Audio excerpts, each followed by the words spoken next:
Amis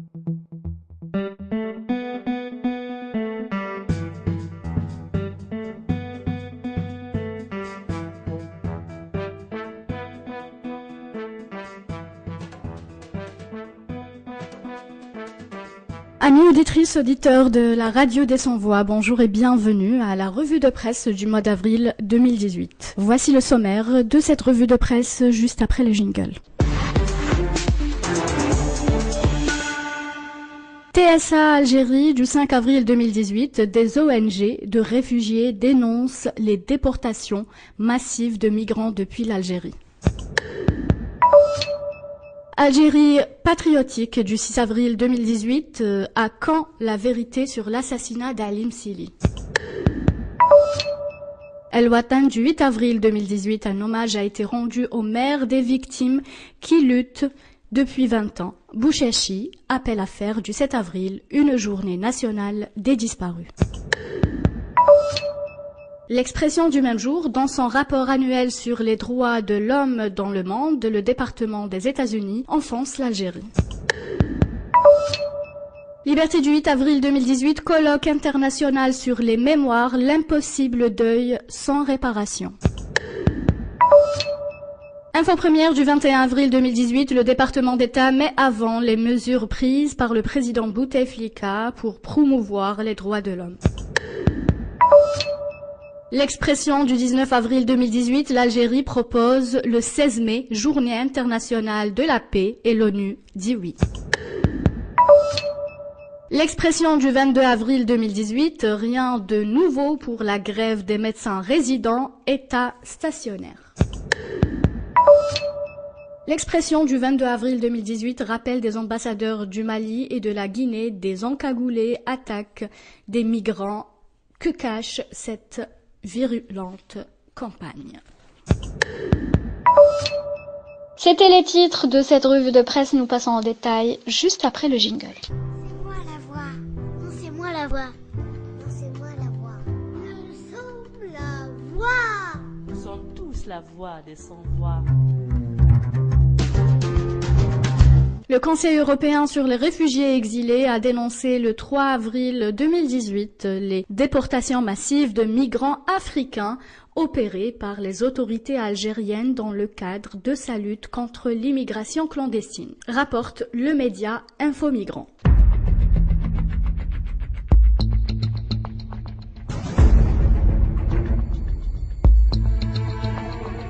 Le CRE est un réseau regroupant 95 ONG de 40 pays européens, parmi lesquels la Croix-Rouge, Caritas ou encore Amnesty International.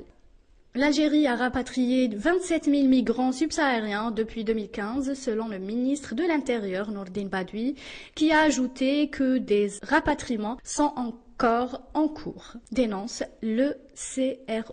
Les personnes ayant été déportées depuis l'Algérie au début du mois de mars ont indiqué qu'elles étaient détenues dans les camps de fortune pendant quelques jours avant d'être menacées avec des armes et emmenées au-delà de la frontière à bord de camions, affirme le réseau européen. Ils ont déclaré avoir dû traverser le désert pendant des heures pour atteindre In-Khalil, la première ville au Mali. Certains migrants ont affirmé qu'ils ont été volés par des groupes armés sur leur chemin, dénonce en outre le CRE. Au début du mois de mars, des citoyens maliens ayant été repatriés ont protesté contre les abus subis par les migrants subsahariens par les mains des autorités algériennes, vandalisant l'ambassade algérienne à Bamako, au Mali, rapporte par ailleurs Infomigrants.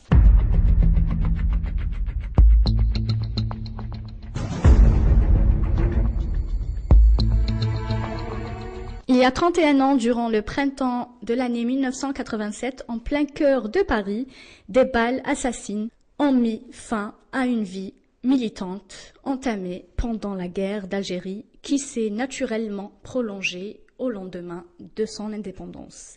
Cette ville est celle de Maître Ali André Msili, avocat au barreau de Paris, ancien militant nationaliste et opposant au pouvoir algérien au sein du FFS. Cette vie mise au service d'un idéal qu'il a porté avec un engagement sans faille, forçant à la fois l'admiration d'un côté et la crainte du côté des tenants du système. Il cristallisait à lui seul les espérances d'un peuple qui aspirait à la liberté. Celles et ceux qui l'ont connu et approché gardent de lui le souvenir d'un homme intègre, d'une certitude morale et d'une intelligence hors du commun. Jusqu'au bout, il rassemblait les énergies. Mutualiser les menaces, refuser la compromission, mais n'excluant nullement le compromis.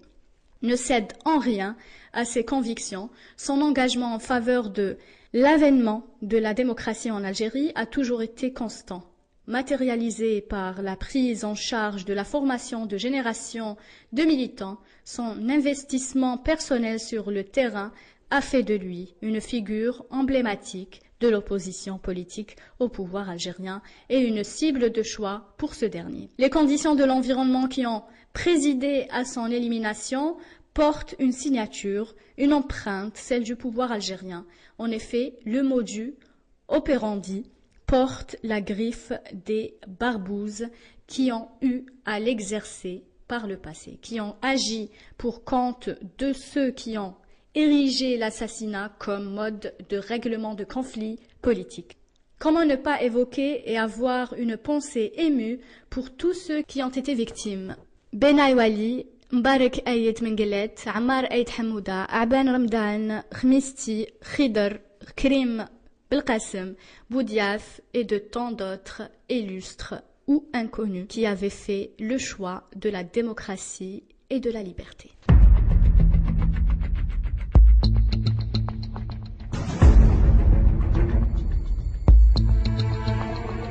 Le ministre de la Santé était tout heureux d'annoncer que son département a satisfait toutes les revendications des médecins résidents. Tout le monde s'attendait donc à une reprise du travail dès le 9 avril 2018 à l'issue des assemblées générales organisées par les grévistes dans les hôpitaux. Mais aux dernières nouvelles, les médecins résidents ne semblent pas être emballés par les annonces du département de Mokhtar Hezbellaoui. Selon des membres du CAMRA, collectif autonome des médecins résidents algériens, que Algérie Patriotique a contacté, le ministre de la Santé n'a rien donné le concret. Il ne s'agit que des lois qui existent déjà, indique un délégué des médecins résidents.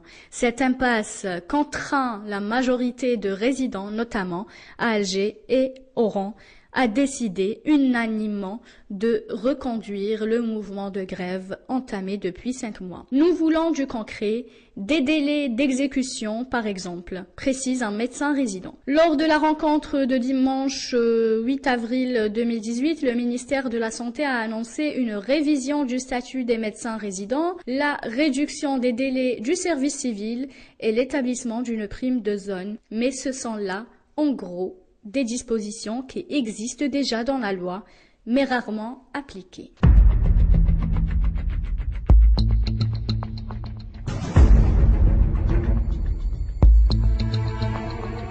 L'avocat et militant des droits de l'homme Mostafa Bouchechi plaide pour la consécration du 7 avril comme journée nationale des disparus. Intervenant à l'occasion d'une cérémonie en hommage aux mères des victimes des disparitions forcées durant les années 90, organisée le 7 avril 2018 au siège de l'association SOS Disparus, il affirme que cette journée devrait être une occasion pour rappeler cette tragédie algérienne. C'est aussi un moyen pour défier le contenu des articles 45 et 46 de la Charte pour la paix et la réconciliation nationale qui interdisent l'évocation de cette période sanglante de l'histoire du pays. En saluant la lutte continue des familles des victimes pour la vérité, vous êtes restés comme un os dans la gorge du régime, déclare Mostafa Bouchechi à l'adresse des mères et des parents des victimes des disparitions forcées présents dans la salle. Rappelant la justice de ce combat, Mostafa Bouchechi insiste sur la nécessité de faire connaître la vérité sur le sort des disparus.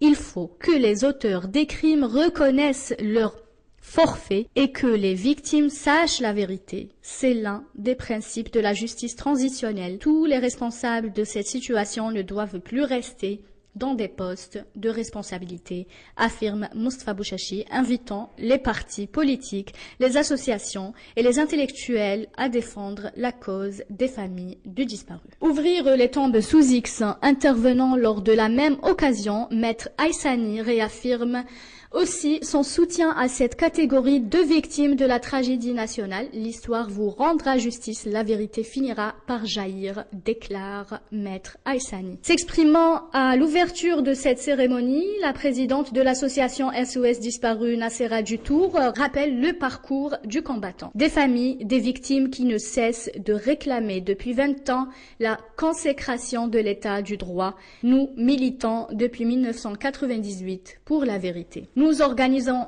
des rassemblements hebdomadaires et nous appelons les sociétés civiles à soutenir notre cause. Mais il n'y a eu aucun écho, déplore Nassera Dutour, en invitant les familles à ne pas perdre espoir. Dans ce sens, Nassera Dutour réitère l'appel de l'association à l'ouverture des tombes des personnes enterrées sous X à El Alia, à Oran, à Constantine et à Tipaza. La vérité peut jaillir de ces tombes, déclare Nassera Dutour, affirmant que cette journée est celle de la résistance. Hassan Farhati, membre de SOS Disparus, appelle aussi à l'ouverture des charniers. Il y a 3300 tombes sous X selon des chiffres officiels communiqués en 2003. Pourquoi ne pas les ouvrir, demande-t-il.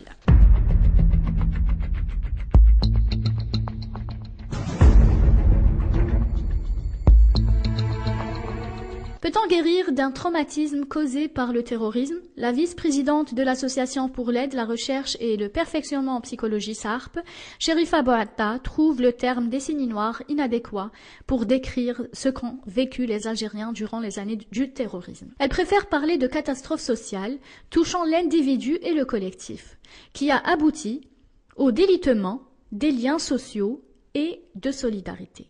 Une thérapie ne peut pas mettre fin aux séquelles d'une rencontre avec la mort dans une situation de catastrophe sociale. Elle peut apporter un apaisement. Ce qui s'est passé lors de la catastrophe sociale est une rencontre entre une histoire individuelle et histoire collective. Dans ce cas, il est difficile de parler de guérison et de deuil, car la réparation doit passer par le travail de la culture qui pourrait énoncer la loi et ordonnancer le monde. Messaouda Sadoumi, professeur à l'université d'Oum el-Bouaghi, revient sur l'aide psychologique, juridique et sociale apportée par la SARP aux rescapés des attentats et aux familles des victimes du terrorisme depuis l'an 2000 dans la région de Sidi Moussa.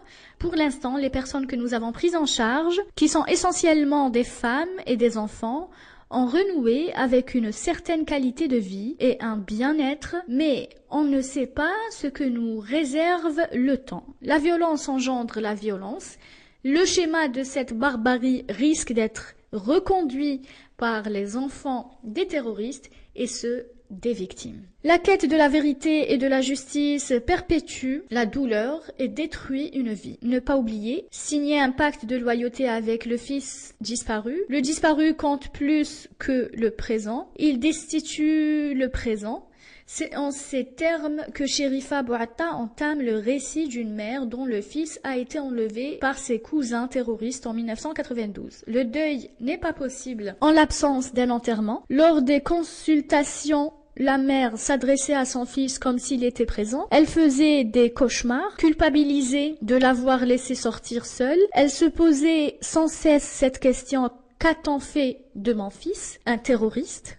Farida Ben Aïssa, psychologue clinicienne, relate l'histoire d'un secret familial lié à un traumatisme. Il s'agit d'une jeune femme décapitée devant ses proches. Son fils n'avait que 2 ans. Il ne se souvient de rien. L'histoire s'est transformée en secret réparateur. S'unir autour du secret pour protéger Samir, mais peut-être qu'il est chargé aussi de honte et de sentiment de culpabilité de ne pas avoir pu protéger sa mère. Samir sans cette souffrance, mais il est exclu de l'histoire. Cette situation le fait plonger dans un monde de confusion et de perplexité. Analyse la clinicienne Claire Mestre, psychothérapeute et anthropologue au CHU de Bordeaux et spécialisée dans le traumatisme des migrants issus des pays en situation de guerre ou engagés dans un combat contre des groupes armés, tels que Boko Haram. La situation de ces migrants est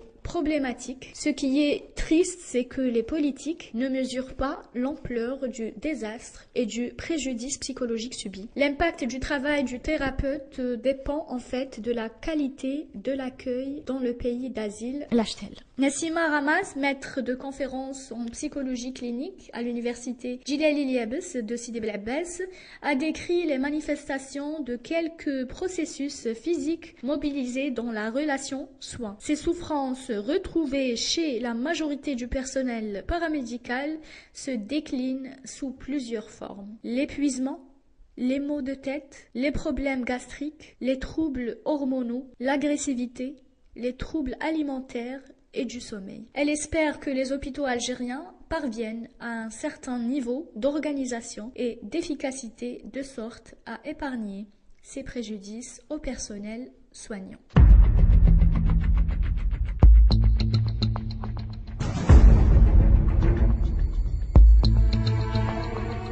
C'est grâce à la politique de la réconciliation nationale que l'Algérie a pu se remettre sur ses pieds, a déclaré la présidente de l'Organisation nationale pour la culture de la paix et la réconciliation. Elle sera célébrée à travers le monde. La journée internationale de la paix et de la réconciliation est fixée pour le 16 mai de chaque année. Sur proposition de l'Algérie, l'Assemblée générale des Nations unies l'a décrétée officiellement.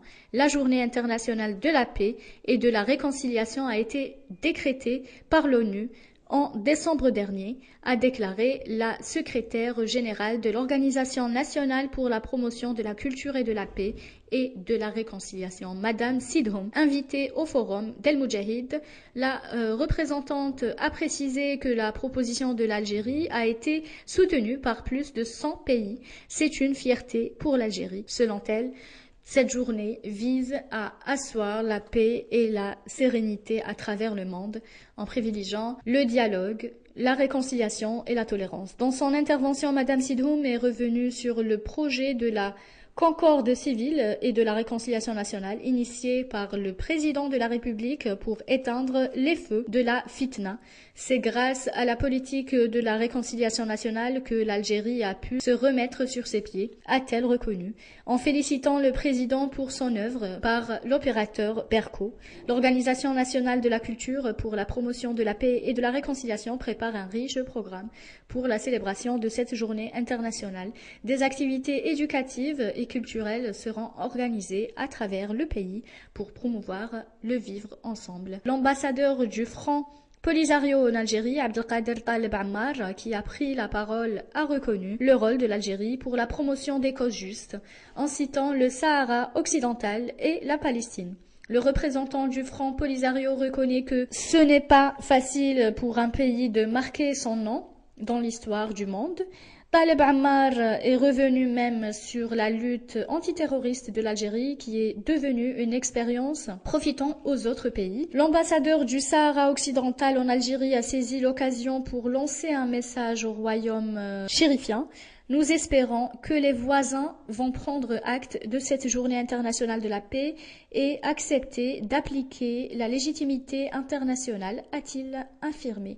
La rencontre du 18 avril 2018 a regroupé plusieurs représentants des organisations et des fédérations. Celles-ci se prépare à occuper le terrain en prévision des prochaines échéances. Le président de l'Union nationale des paysans algériens, Mohamed Ali Ioui, a mis en exergue le rôle de la réconciliation nationale dans le retour de la paix et la sérénité. C'est grâce à l'initiative du président de la République que la loi sur la concorde civile a donné ses fruits, a-t-il affirmé en rappelant qu'il n'était pas facile d'effacer le désastre et la terreur. De son côté, le secrétariat général de la coordination nationale de soutien au programme du président de la République, Nourdine Zerqawi, a résumé son intervention en quelques mots.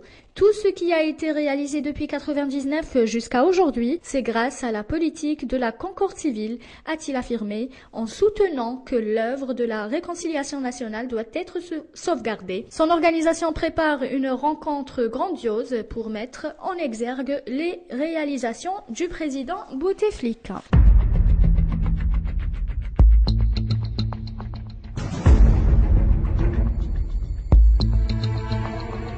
Face à cette impasse, les représentants du Camra ont annoncé dernièrement que la contestation allait s'affermir. Le dossier de la grève des médecins résidents se corse. D'un côté, les grévistes ne lâchent rien et comptent bien poursuivre leur débrayage, initié depuis 5 mois maintenant. De l'autre, le ministère de tutelle estime avoir perdu à pratiquement tous les points contenus dans la plateforme de revendication des médecins résidents. Face à cette impasse, les représentants du Camra ont annoncé dernièrement que la contestation allait s'affermir.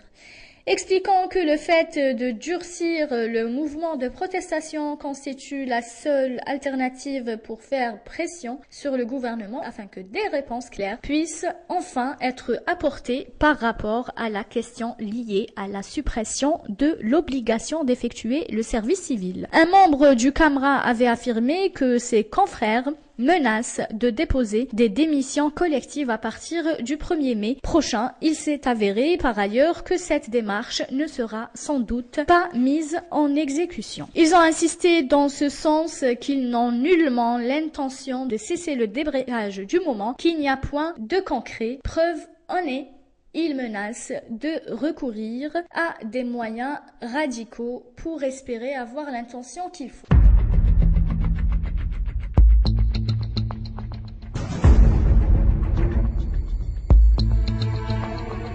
Chers auditeurs, nous arrivons à la fin de cette revue de presse. Je vous remercie pour votre attention. C'était avec vous Delala Aidoun de la radio des Sans-Voix. Je vous remercie pour votre écoute et vous donne rendez-vous le mois prochain avec l'actualité du mois de mai. Au revoir.